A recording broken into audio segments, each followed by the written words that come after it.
दोस्तों, आदिम काल से लेकर ही आज तक जो मनुष्य है वो ब्रह्मांड में होने वाली इन खगोलीय घटनाओं का जिज्ञासु रहा है। चाहे वो कोई भी खगोलीय घटना क्यों ना हो, उसमें बिजली चमकना, तारों का टूटना, आंधी तूफान का आना, बारिश का होना, ये सब शामिल है। अब इस जिज्ञासा के चलते आदिम काल से ही दो तरह की प्रवृत्तियों के लोग रहे हैं।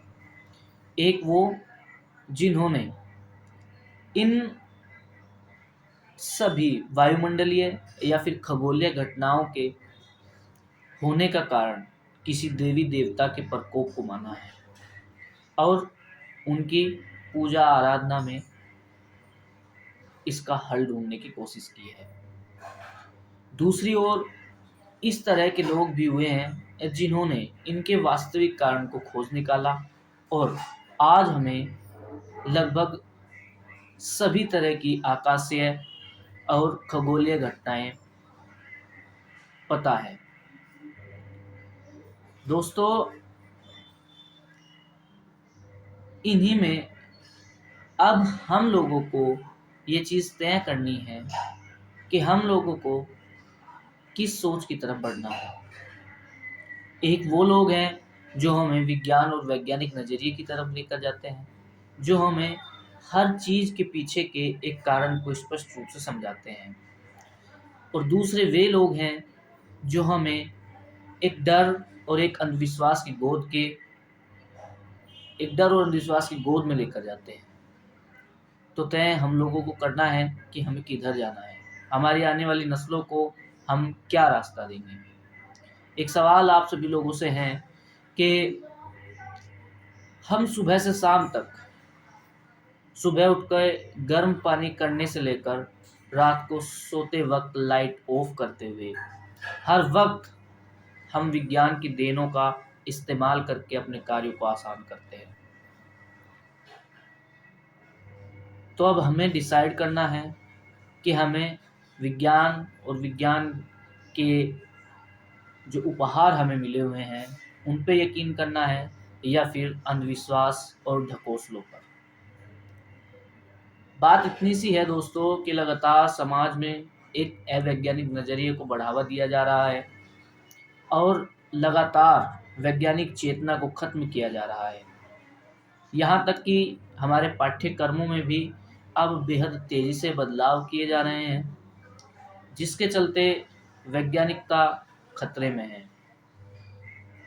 तो आज हमें इसी बीड़े को उठाना है कि हमें पूरे समाज को वैज्ञानिक तर्कों के आधार से सृजनशील बनाना है और साथ ही वैज्ञानिक दृष्टिकोण का प्रचार प्रसार करना है।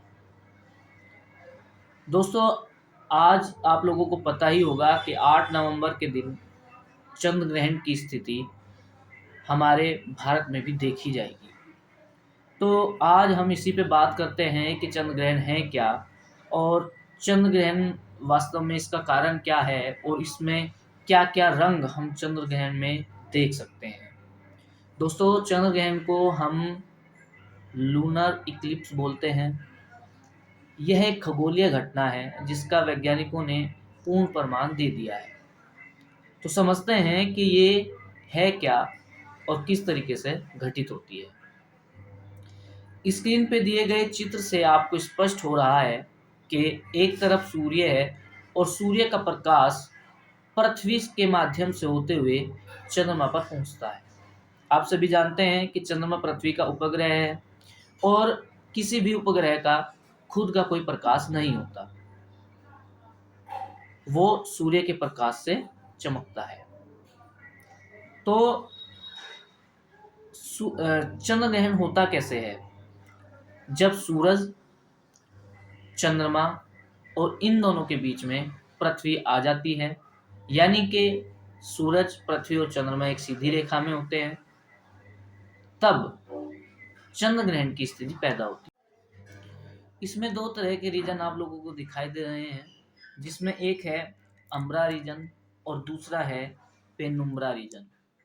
अम्ब्रा रीजन वो कंडीशन है जब पृथ्वी की छाया पूर्ण रूप से चंद्रमा पर पड़ती है, और पेनुम्ब्रा रीजन वो है जिसमें पृथ्वी के बाहर से, पृथ्वी की परिधि के बाहर से जो प्रकाश आकर चंद्रमा पर पड़ता है, और जिसमें उसकी एक धुंधली छवि, एक हल्की छवि हम लोगों को दिखाई देती है।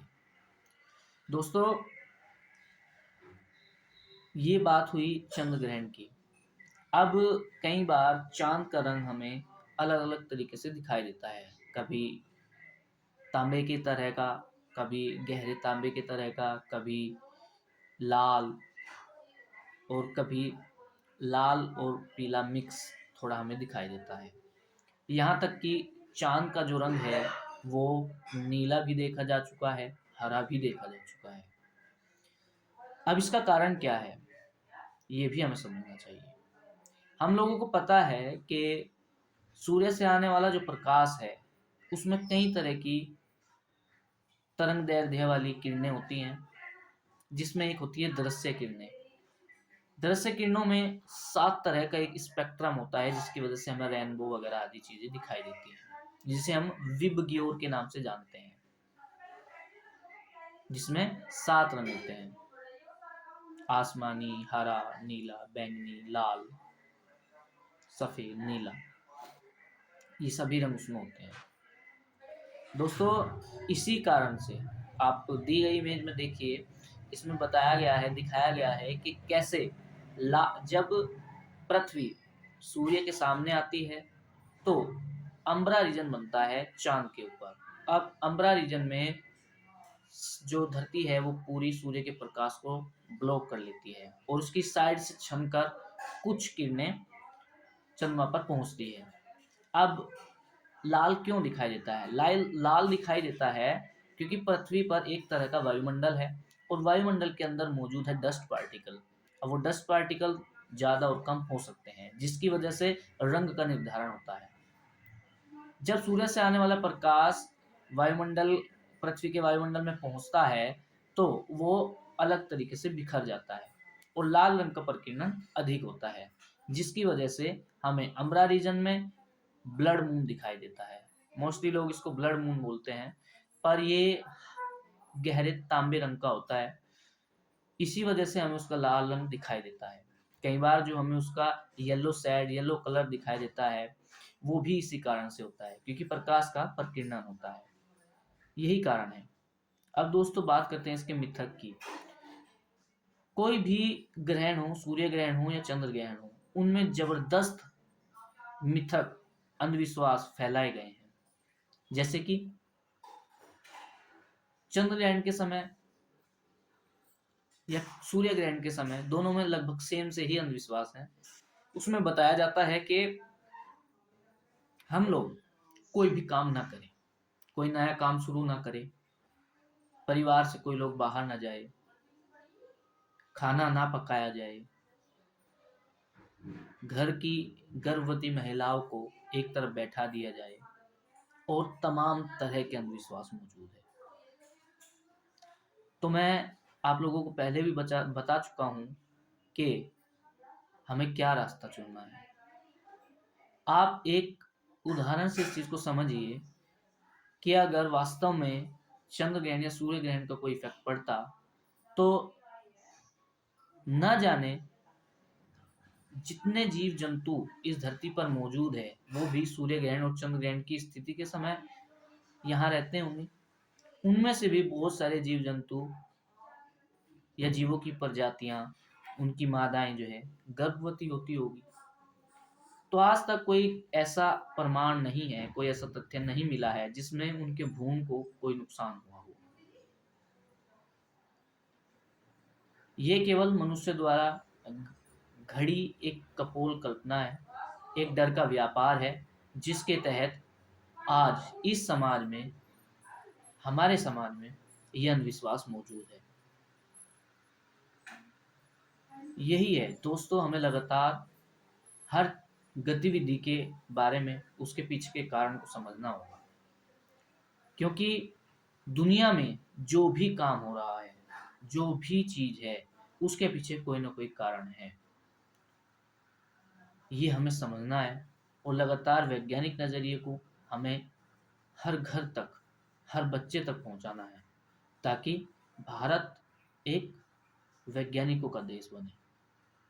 नए नए आविष्कार यहाँ हो, नए नए वैज्ञानिक, नए नए साइंटिस्ट यहाँ पैदा हो, ना कि अंधविश्वासी और ढोंगी पाखंडी लोग। चैनल को लाइक कर दीजिए, सब्सक्राइब कर दीजिए, साथ ही अपने फीडबैक हमें नीचे कमेंट बॉक्स में दीजिए, ताकि आने वाली वीडियो में हम लोग अपनी गलतियों को सुधार सके और हमारी अच्छी चीज़ें आप लोगों को क्या लगी हैं उसका भी हम पता चल सके। धन्यवाद।